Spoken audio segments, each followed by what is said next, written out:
Estamos en un tiempo, amada iglesia, donde el cristianismo a menudo se toma muy a la ligera. Podemos entender fácilmente el amor y la misericordia y la gracia de Dios.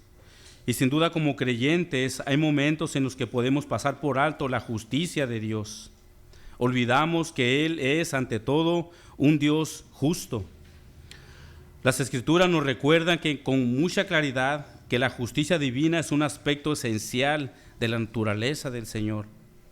A través de la Biblia se nos exhorta a reconocer no solo su amor y misericordia, sino también su ira contra el pecado y la desobediencia. Este recordatorio nos invita a vivir con una conciencia más profunda de nuestras acciones y nuestro impacto en nuestra relación con Dios. Estos versículos destacan que aunque los falsos maestros pueden engañar y llevar a muchos a la perdición, Dios no escatimará en su juicio a estos hombres. Así como en el pasado ha castigado a los ángeles que pecaron, a la humanidad en el tiempo de Noé y a las ciudades de Sodoma y Gomorra, también está asegurada la justicia para todos aquellos que distorsionan la verdad escrita en su palabra. Estos versículos, amada iglesia, nos recordarán que Dios es un Dios justo y que no considerará inocentemente a aquellos que, a pesar de autodenominarse creyentes, viven una vida de rebeldía y pecado en lo secreto. La justicia divina exige que nuestras acciones reflejen nuestra confesión de fe. Este llamado a la integridad insta a todo creyente a examinar su vida y asegurarse de que lo esté haciendo alineado a lo que Dios ha dejado en su palabra. Dios es un Dios justo y Él no dará por inocente a todo aquel que viola lo que Él ha dicho en su palabra. Y solamente para traer a memoria, hermanos, de lo que hablamos hace un servicio atrás, Pedro advierte a aquellos falsos maestros que se levantarían dentro de las iglesias de que habrá un juicio para ellos. Estos hombres entrarían de una manera muy secreta o encubiertamente con el propósito de introducir herejías destructoras que podían arrastrar a los creyentes en pos de sus falsas enseñanzas. Y recordemos que uno de los aspectos más significativos del error de estos falsos maestros fue su negación a someterse a Cristo. Esto implica que ellos debían de depositar su fe en Cristo como su único y suficiente Salvador. Y si ellos no se sometían al señorío de Cristo, implicaba que ellos no eran verdaderos creyentes, ya que el creyente verdadero confía en Cristo como Salvador y se somete a toda su autoridad. Ponga sus ojos rápidamente en el versículo 3, la última frase. Vamos a tomar del versículo 3 la última frase. Vamos a leerlo todo, pero la última frase vamos a tomarlo. Dice el versículo 3: y por avaricia harán mercadería de vosotros con palabras fingidas. Sobre los tales ya de largo tiempo la condenación no se tarda y su perdición no se duerme. Pedro, por medio del Espíritu Santo, está emitiendo un juicio, como lo miramos, sobre estos falsos maestros, y él dice claramente que su perdición o su destrucción está segura y que llegará tarde que temprano. Ahora, con esto en mente, hermanos, con esa pequeña frase ahí que dice que la condenación no se tarda y su perdición no se duerme, vamos a conectar lo que Pedro dice en el versículo 4. Pongan sus ojos en el versículo 4, dice: porque si Dios no perdonó a los ángeles que pecaron, sino que arrojándolos al infierno los entregó a prisiones de oscuridad para ser reservados al juicio. Esta palabra que miramos aquí de por qué, hermanos, es la que hace la conexión con lo que Pedro acaba de decir y con lo que va a decir a continuación. No perdamos el pensamiento que el apóstol Pedro dice aquí. Vamos al texto, lo que dice aquí. Ahora Pedro entonces dará el primer ejemplo para asegurar el castigo de estos falsos maestros, y él toma por ejemplo a unos ángeles que ahorita vamos a mirar quiénes son. Dice el versículo 4: porque si Dios no perdonó a estos ángeles que pecaron. ¿A qué ángeles se refiere el apóstol Pedro aquí? Pedro está haciendo mención de unos ángeles que fueron ángeles en su momento, pero después fueron ángeles caídos que se les conoce ahora como demonios. Estos ángeles lo podemos mirar en Génesis capítulo 6, versículo 1, que dice de la siguiente manera: aconteció que cuando comenzaron los hombres a multiplicarse sobre la faz de la tierra, le nacieron hijas, que viendo los hijos de Dios que las hijas de los hombres eran hermosas, tomaron para sí mujeres, escogiendo entre todas. Pedro hace referencia a estos ángeles como los hijos de Dios que podemos mirar, por ejemplo, en Job capítulo 1, versículo 6. Yo se los leo, dice así: un día vinieron a presentarse delante de Jehová los hijos de Dios, entre los cuales vino también Satanás. Job capítulo 2, versículo 1. Aconteció que otro día vinieron los hijos de Dios para presentarse delante de Jehová, y Satanás vino también entre ellos, presentándose delante de Jehová. Entonces, cuando Pedro hace mención de estos ángeles, se está refiriendo a los ángeles al cual Moisés escribe en Génesis capítulo 6. Ahora, ¿qué fue lo que hicieron estos ángeles? Bueno, ellos, versículos, viendo que los hijos de Dios, que las hijas de los hombres eran hermosas, tomaron para sí mujeres, escogiendo entre todas. Lo que estos ángeles hacen o hicieron es que tomaron de una manera sobrenatural cuerpos humanos de hombres y tomaron mujeres para tener relaciones. Dice el doctor MacArthur, y cito: esto produjo una unión antinatural que violó el orden divino del matrimonio y de la procreación de los humanos. Fin de la cita. Este pecado antinatural hizo que Dios no perdonara a estos ángeles y los enviara a estas prisiones de oscuridad. Judas, en su capítulo 1, versículo 6, dice: y a los ángeles que no guardaron su dignidad, sino que abandonaron su propia morada, los guardó bajo oscuridad, en prisiones eternas para el juicio del gran día. Entonces, tanto Pedro como Judas escriben sobre el pecado que cometieron estos ángeles, por lo cual ellos fueron enviados a las moradas eternas para esperar el juicio divino. Recuerden, tengan en mente ahí que la perdición y la destrucción de estos hombres, falsos maestros, no se tarda. Y Pedro está dando entonces ejemplos de que tarde que temprano el juicio para estos hombres llegarán, y ahora pone a los ángeles, hijos de Dios, como ángeles, ahora demonios, están en prisiones de oscuridad. Pedro quiere hacer saber a su audiencia que estos seres angelicales no recibieron el perdón de Dios. El punto de Pedro es que no será Dios indulgente con pecadores no arrepentidos. Él no concede gracia, por lo tanto, no los dejará sin castigo. El juicio de estos falsos maestros es inevitable y tarde que temprano les llegará su castigo. Hoy en la actualidad, amada iglesia, miramos tantos falsos maestros a nuestro alrededor, muchos falsos maestros. Y ellos profesan, hasta unos dicen sentirse ser los ungidos de Dios. Hermanos, si esos hombres no se arrepienten, tarde que temprano recibirán el juicio de Dios. Después dice Pedro ahí que a estos ángeles los arrojó al infierno y los entregó a prisiones de oscuridad. Pedro está usando una palabra griega para infierno. No soy bueno para pronunciar el griego, pero aquí es tartaró, que se utiliza en la mitología griega para indicar el lugar más bajo de castigo en el infierno para los seres más perversos. Una vez más, esta palabra se utilizaba en la mitología griega para indicar el lugar más bajo de castigo en el infierno para los seres más perversos. Él utiliza este término no para enseñar o para probar la mitología griega, sino para hablar en el lenguaje de sus lectores. Pedro usa este término para que sus lectores pudieran entender lo que él estaba tratando de decir. Por ejemplo, miramos en Mateo capítulo 10, 28, que dice: y no temáis a los que matan el cuerpo, mas el alma no pueden matar. Temed más bien a aquel que puede destruir el alma y el cuerpo en el infierno. La misma palabra griega. está usando el Señor Jesús aquí.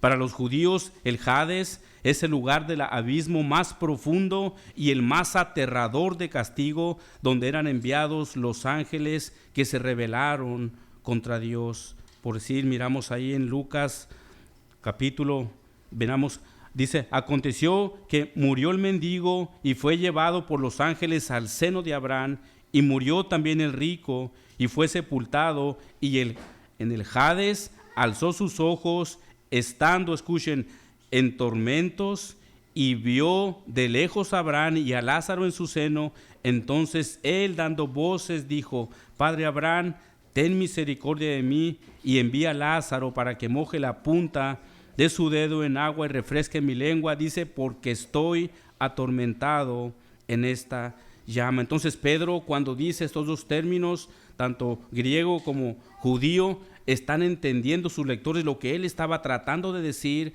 cuando dice que Dios mandó a estos ángeles a prisiones de oscuridad. Regresando a nuestro texto, los lectores entonces pudieron entender exactamente lo que él estaba diciendo. Y está haciendo referencia sin duda al lugar donde estos falsos maestros irán si no se arrepienten de sus pecados. Cuando Pedro dice que los entregó en prisiones de oscuridad, está usando un término griego una vez más para describir el lugar subterráneo, un foso de tinieblas en donde se encuentran estos demonios.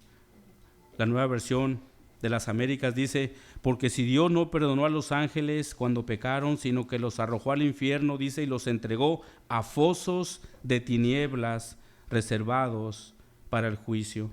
La Nueva Versión Internacional dice, metiéndolos en tenebrosas cavernas y reservándolos para el juicio. Hermanos, qué tan aterrador es ese lugar, que los mismos demonios tienen mucho temor de ser enviados ahí.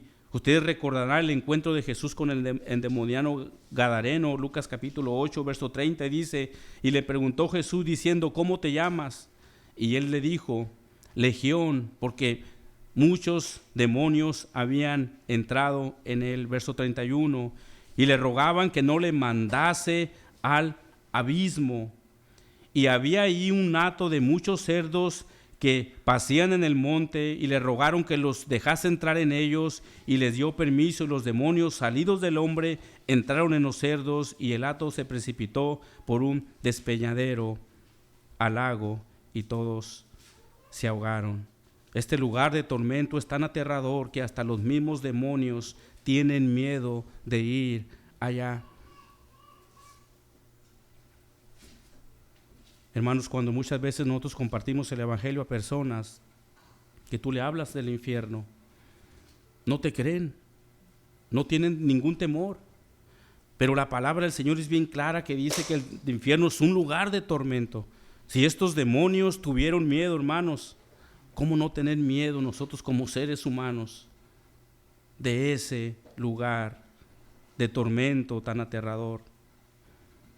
Es importante también, hermanos, mencionar que en estas prisiones de oscuridad donde están estos demonios, Pedro únicamente hace una mención específica de estos ángeles o demonios que están en ese lugar, únicamente ellos, porque, hermanos, también, como Pedro dice en Efesios capítulo 6, versículo 12, porque no tenemos lucha contra sangre y carne, sino contra principados, contra potestades, contra los gobernadores de las tinieblas de este siglo, contra huestes espirituales de maldad en las regiones celestes. Ahora, ¿qué con esto? Esto quiere decir que aún hay más demonios fuera de esas prisiones. Ahorita quizás en la mañana, hermano, tú pudiste tener un ataque de demonios por estorbarte a venir a la iglesia. Una u otra cosa, estos demonios te atacan, quieren estorbar, y a lo largo de la semana nosotros no los miramos, pero más sin embargo la lucha que tiene todo creyente es contra estos demonios, contra estas huestes y potestades de maldad. Y esto sin duda es la referencia a estos demonios que están sueltos por el mundo. Regresando a nuestro texto, Pedro dice que así como estos ángeles esperan su juicio eterno, que tarde o temprano llegará, así la destrucción será para estos falsos maestros.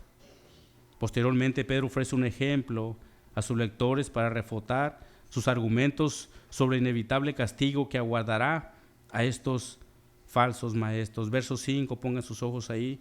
Y si no perdonó al mundo antiguo, sino que guardó a Noé, pregonero de justicia, con otras 7 personas, trayendo el diluvio sobre el mundo de los impíos. Pedro recurre a la historia de Noé. Esta historia es tan conocida por todos, creo que desde niños, hermanos, nos han enseñado esto. Un relato que destaca la justicia divina a través de la figura de Noé, quien fue advertido del inminente juicio por medio del diluvio que se avecinaba.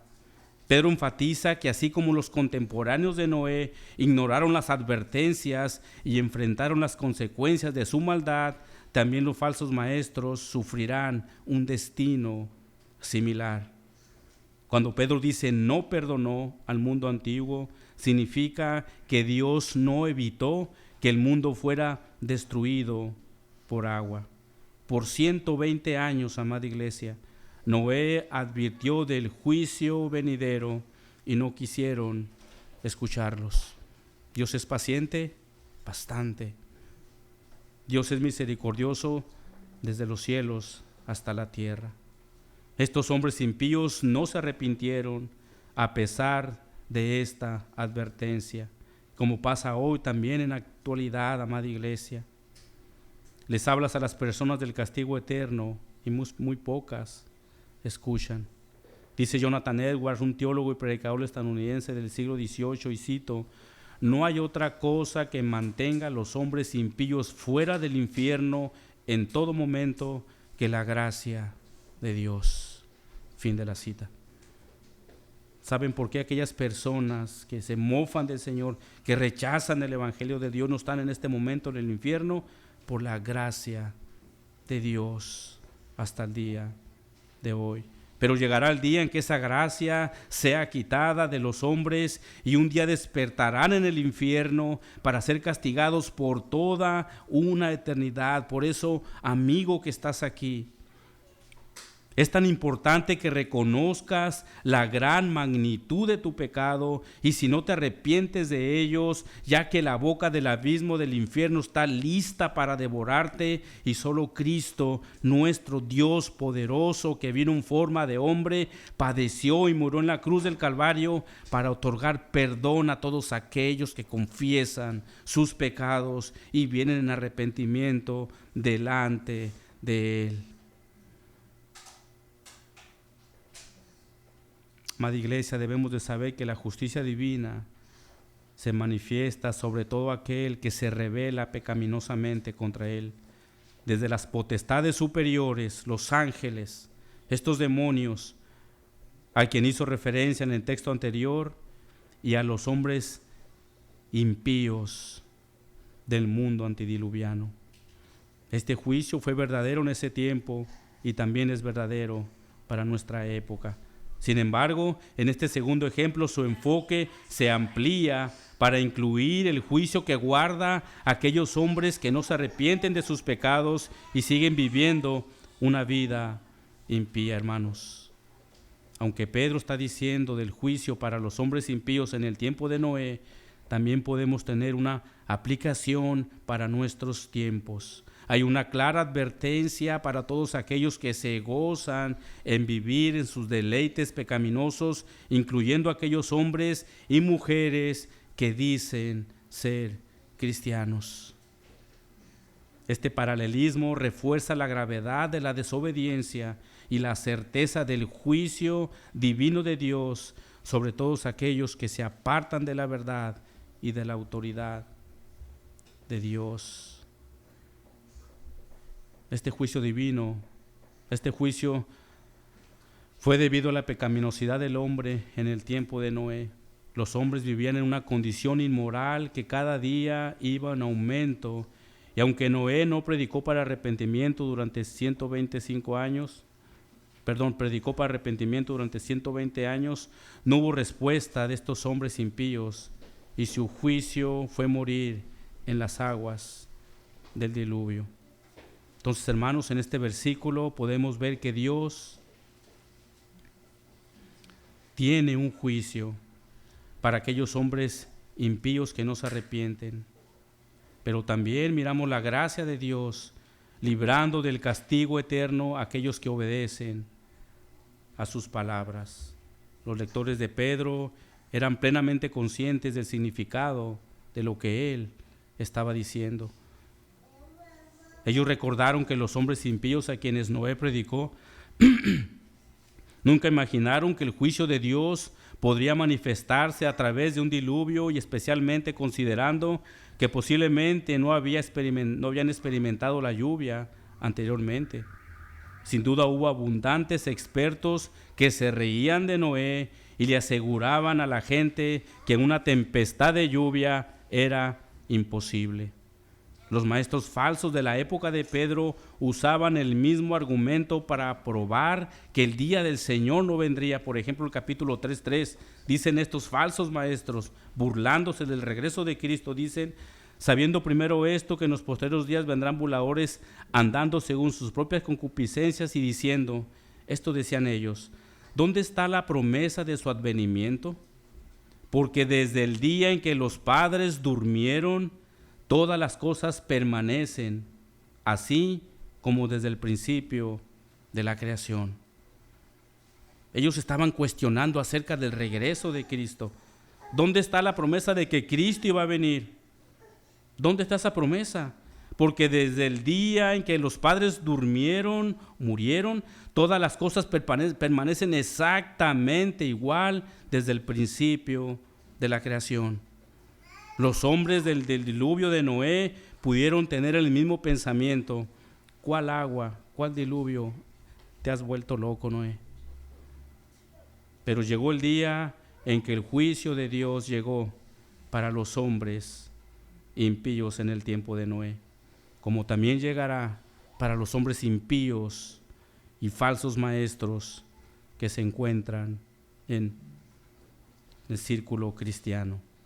Pongan sus ojos, verso 5, y si no perdonó al mundo antiguo, sino que guardó a Noé. Después de describir sobre el tema del juicio divino que cayó sobre estos hombres impíos, el apóstol Pedro establece un marcado contraste en relación con el cuidado de Dios hacia aquellos que prestan atención y obedecen los preceptos contenidos en su palabra. Este hermoso contraste subraya la distinción entre el destino de los desobedientes y la protección divina que se extiende a todos aquellos creyentes fieles, resaltando así la naturaleza justa y misericordiosa de Dios hacia aquellos que buscan seguir sus caminos, aquellos que se esfuerzan diariamente por agradar, aquellos que dicen que son cristianos pero lo viven fuera de la iglesia, en su entorno, en su trabajo, en su escuela, donde quiera que ellos están. Hermanos, Dios se agrada de ellos y los guarda. Cuando Pedro dice que guardó a Noé, tiene la idea de vigilar. En su idioma original significa que Dios lo mantuvo lejos o lo cuidó. ¿De qué? Del juicio divino. Dios guardó a Noé, lo cuidó, lo mantuvo lejos para que él no muriera junto con su familia. Y esta es la esperanza, amada iglesia, que todo creyente tiene de parte de Dios. Aunque este mundo esté tan corrompido por el pecado, Dios preserva al creyente, Dios lo guarda, Dios cuida de cada uno de ellos. ¿Qué esperanza tenemos en Cristo, hermanos? Él nos guarda. Después dice que Noé fue un pregonero de justicia. Una versión dice un predicador de justicia. Otra versión dice heraldo de justicia. Lo que Pedro está diciendo, que Noé fue un predicador que dio noticias importantes de parte de Dios públicamente. Él fue un pregonero, él se paraba y gritaba sobre esta advertencia. Él fue un heraldo, él fue un predicador, pero la gente, hermanos, lo rechazaba. Dice un comentarista, y cito, Noé es descrito como un pregonero de justicia. Indudablemente, al ir construyendo el arca, sus golpes con el martillo irían mezclados con advertencias a los burladores espectadores para que se apartaran de sus pecados o se encontrarían con el justo castigo de Dios. La idea es de que Noé, mientras construía el arca, gritaba, pregonaba, arrepiéntanse, pero las personas no escucharon. Y a pesar de que Noé se levantaba día tras día, hermanos, durante 120 años, solo su familia atendió la voz de Dios por medio de él. Y esto nos deja claro, mis queridos hermanos, aunque el mundo es muy grande, el pequeño remanente del Señor es poco. Es poco. Aquellos que verdaderamente cargan su cruz cada día, que se niegan a sí mismos cada día, son pocos. Muy pocos. Pedro enfatiza en este pasaje que solo un reducido número de personas prestaron atención y obedecieron a la voz de Dios por medio de Noé, fueron los que lograron escapar del juicio eterno. Es importante saber que solo estas 8 personas fueron salvas. Algunos estudiosos y teólogos, considerando las largas vidas de figuras como Adán, Matusalén y Noé, han hecho cálculos que podrían indicar que varios millones de personas pudieron haber vivido en ese tiempo. Sin embargo, estas cifras son especulativas y no hay un consenso definitivo de esto. Lo que sí es verdad es que toda esa generación murió a causa de su rebeldía. Y aunque aparentemente el juicio divino no se manifestaba, llegó el momento que Dios había dispuesto para enviar ese diluvio sobre el mundo. De manera, amada iglesia, que si el juicio condenatorio para los ángeles se va a producir, si el juicio sobre el mundo antiguo tuvo lugar, nadie debe dudar que Dios está preparado para el juicio de los falsos maestros y que va a tener lugar en el tiempo en el cual Dios ha dispuesto. En otras palabras, el día va a llegar. El día va a llegar. Pedro da un tercer ejemplo de juicio divino, señalando las ciudades de Sodoma y Gomorra.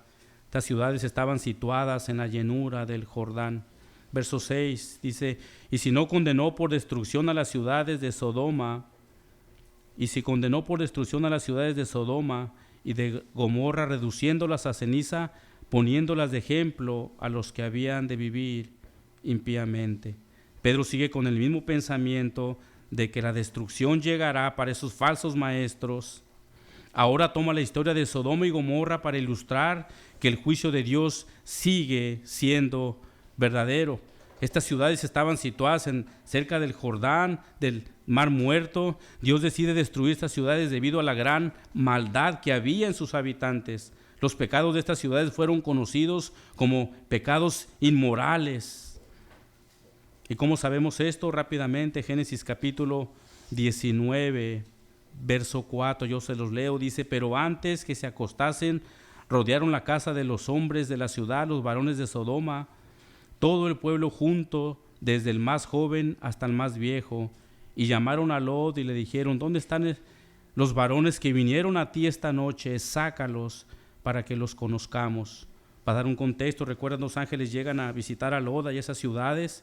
Los hombres malvados de esas ciudades se enteran de que estos hombres llegan ahí y ellos buscan la casa de Lot y empiezan a buscar a estos hombres porque ellos querían tener relaciones con ellos. Cuando dice la palabra aquí para que los conozcamos, no quiere decir que los conozcamos físicamente o de vista. Ellos querían tener relaciones con estos hombres. Y fíjense la maldad del versículo 4, dice: todo el pueblo junto, desde el más joven hasta el más viejo.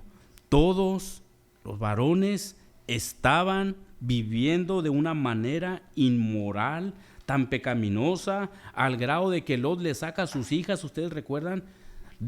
Lot le saca a sus hijas y dice: hagan con ellas los que quieren hacer con estos hombres. ¿Y qué dijeron los hombres?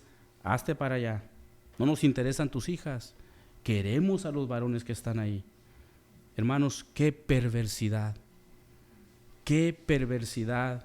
de estos hombres que estaban viviendo en Sodoma y Gomorra. Era tanto el pecado que este versículo nos dice que todo el pueblo junto, desde el más joven, quería tener relaciones con estos hombres. Amada iglesia, no estamos tan lejos de los tiempos de pecado que se vivieron en Sodoma y Gomorra.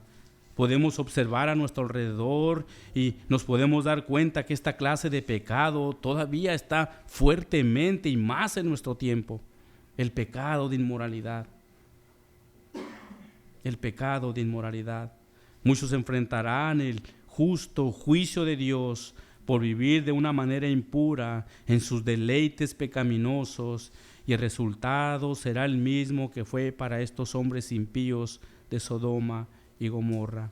El justo juicio de Dios llegará tarde que temprano. Tarde que temprano. Judas 1:7 dice: como Sodoma y Gomorra y las ciudades vecinas, las cuales de la misma manera que aquellos, habiendo fornicado e ido en pos de vicios contra naturaleza, fueron puestas por ejemplo, sufriendo el castigo del fuego eterno. Este juicio, amados hermanos, está registrado como un ejemplo de lo que debe de esperar todos aquellos quienes viven de una manera impía, sin un arrepentimiento. Notemos que tanto Pedro como Judas tienen una frase similar. Ellos dicen que estas ciudades fueron puestas como ejemplo, hermanos. Y esto es de suma importancia, porque si esto le sucedió a aquellos hombres malvados, sin duda también le sucederá a estos falsos maestros. Esta es una solemne advertencia a los atrevidos que desafían a Dios practicando la injusticia y llevando sus vidas impías. Su final será el mismo. La Biblia describe el castigo divino sobre ellos cuando hizo llover azufre y fuego de parte de Jehová desde los cielos y destruyó las ciudades y toda aquella llanura con todos los moradores de aquellas ciudades y el fruto de la tierra. Sodoma y Gomorra y algunas ciudades alrededor quedaron reducidas a cenizas, a nada. Fuego consumidor de Dios, el justo juicio de Dios sobre estas ciudades. Ahora, con esto en mente, ¿qué les hace pensar a estos falsos maestros que pueden escaparse del juicio divino de Dios? Únicamente el arrepentimiento. Si no lo hacen, ellos sufrirán una pérdida eterna. Verso 7 nuevamente dice: y libró al justo Lot. Así, de la misma manera que Dios libró a Noé y a su familia del diluvio, Dios libra a Lot y a su familia de ser incinerados por el fuego. La preservación y liberación de Dios le dio ocasión al apóstol para remarcar que Dios sabe por igual tanto el salvar como el destruir, y que en su bondad lo llevó a salvar al justo Lot, así como su justicia lo llevó a destruir a todos los rebeldes impíos. Aunque el propósito primordial de Pedro es exponer la certeza de los castigos divinos, también se muestra diligente en resaltar los actos de misericordia que Dios ofrece a aquellos que guardan y obedecen sus mandamientos. Este enfoque, amada iglesia, es equilibrado porque subraya no solo la justicia de Dios, sino también su gracia y compasión a aquellos que buscan vivir para agradarlo a Él. Este versículo dice la condición en la cual el corazón de Lot se encontraba a causa del pecado que él miraba. Miren, pongan sus ojos nuevamente ahí. Pedro dice que Lot estaba abrumado. Esta palabra significa que él estaba inducido a sufrir. Y la razón de por qué Lot se encontraba así era por la complacencia en el placer y en el desenfreno sensual en lo que estos hombres vivían. Eso es lo que significa la palabra nefasta.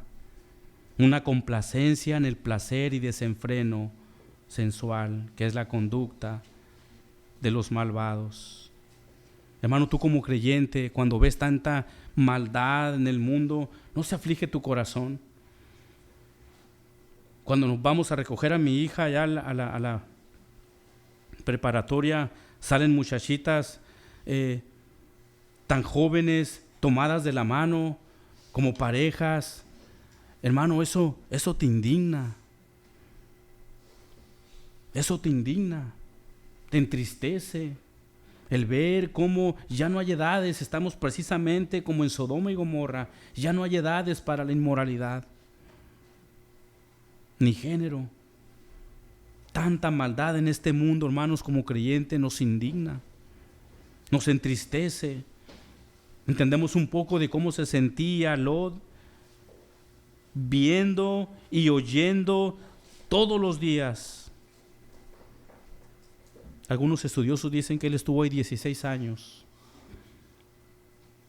viviendo en Sodoma y Gomorra. 16 años mirando y oyendo todo lo que ellos hacían. Otra versión dice: Lot era un hombre recto, atormentado en su alma por la perversión que veía y oía a diario. Es significativo que Pedro mencione que Lot moraba entre ellos, lo cual es un aspecto crucial, ya que Lot no es considerado uno de ellos, sino únicamente él estaba ahí. Y a pesar de residir en medio de la iniquidad, él no participaba en los pecados que se caracterizaban a sus vecinos.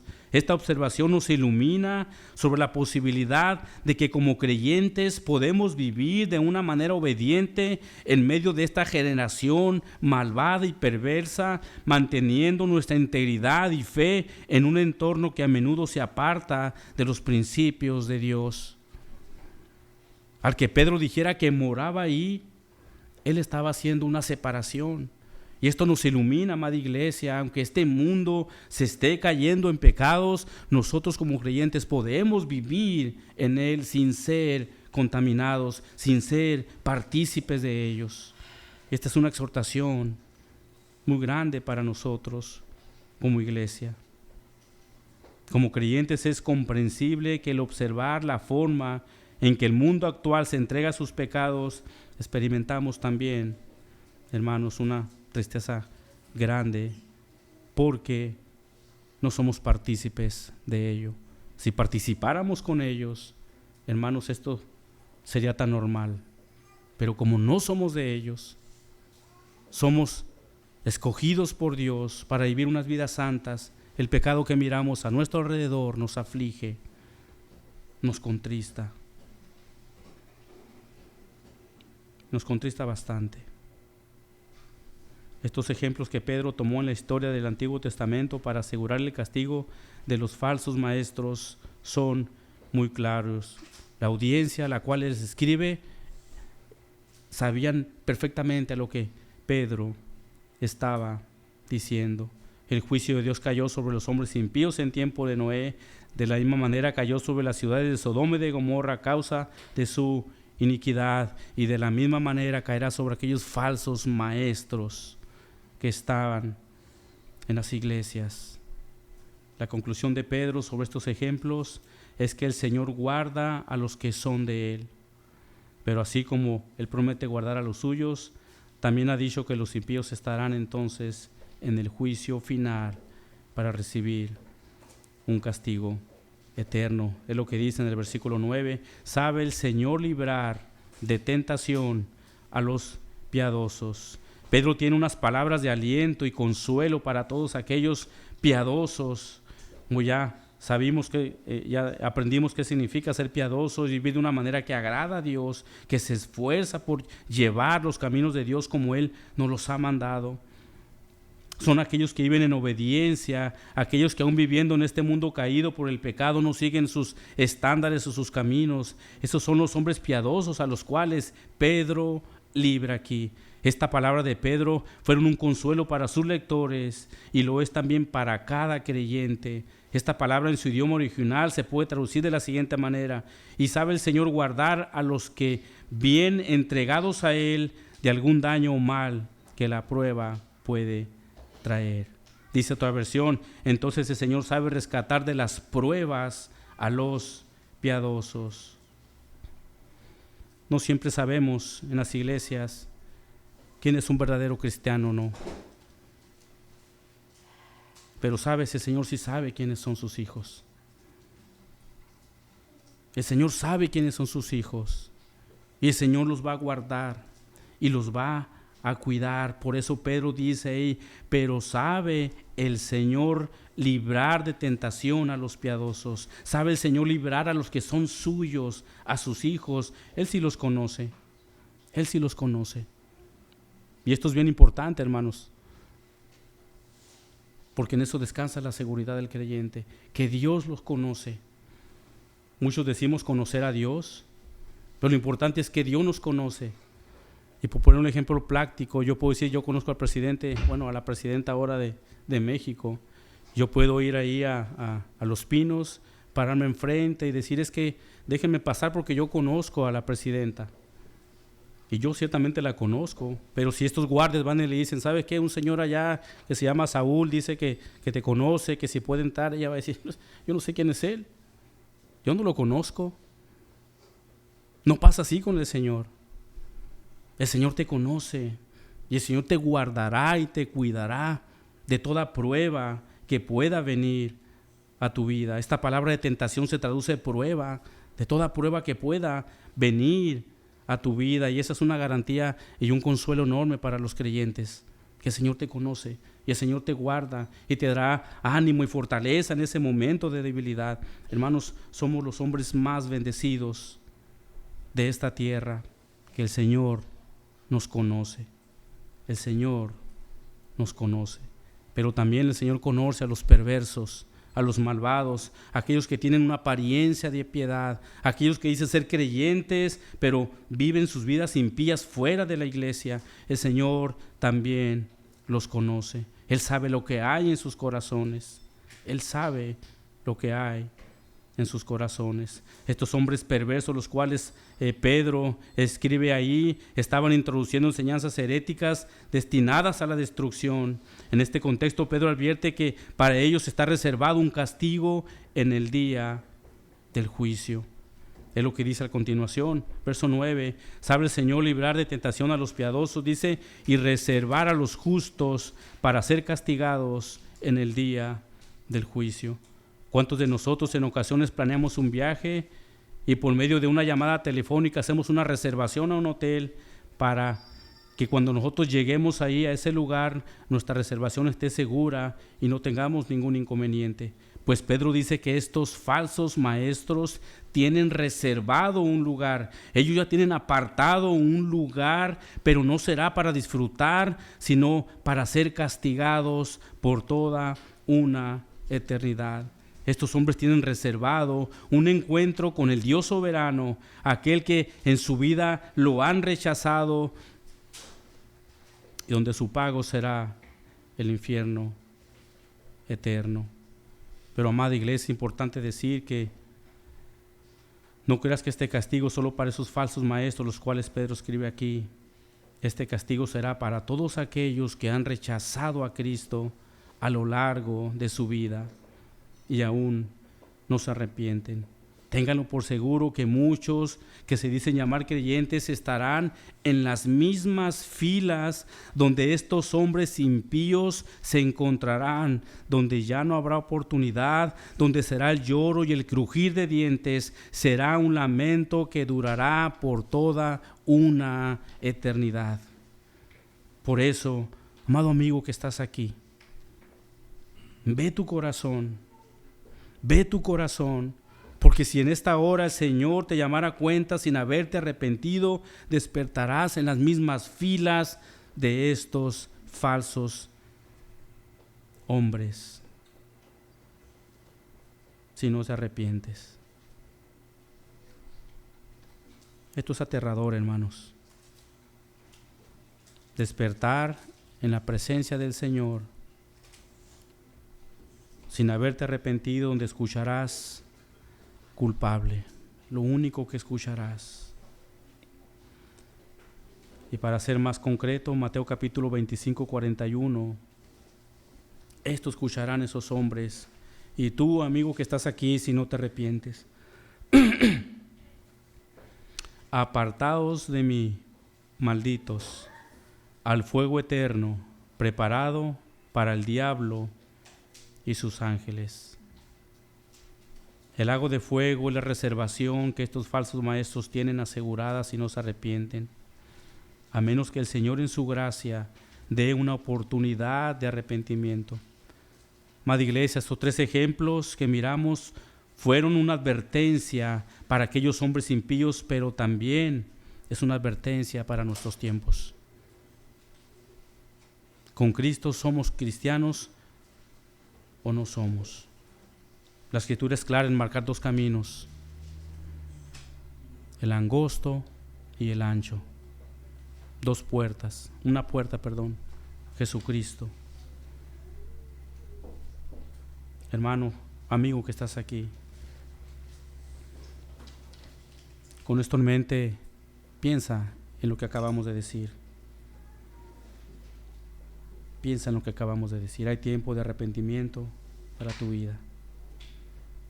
Medita en lo que dijimos. Si eres salvo, gloria a Dios, pero si aún no lo eres, lleva tus pecados al Señor, a la cruz, y el que es rico en misericordia lo puede hacer, puede perdonarte. Oremos. Padre, te damos gracias en esta hora por tu misericordia, Señor, que estos ejemplos, Padre, del juicio divino que encontramos en tu palabra, Padre celestial, sin dudas fueron reales y son reales aún, Señor. Padre, que tú nos ayudes verdaderamente a meditar en esto, Señor. El día de tu regreso no lo sabemos. Que no seamos como estos hombres, Padre, falsos maestros que dudaban de tu regreso. Tú vienes por tu iglesia. Tú vienes por tu iglesia. Ayúdanos a estar preparados para ese día, Señor, como aquellas vírgenes prudentes. Gracias te damos en tu infinito amor y en tu gran misericordia. Te alabamos por siempre. En tu nombre oramos. Amén.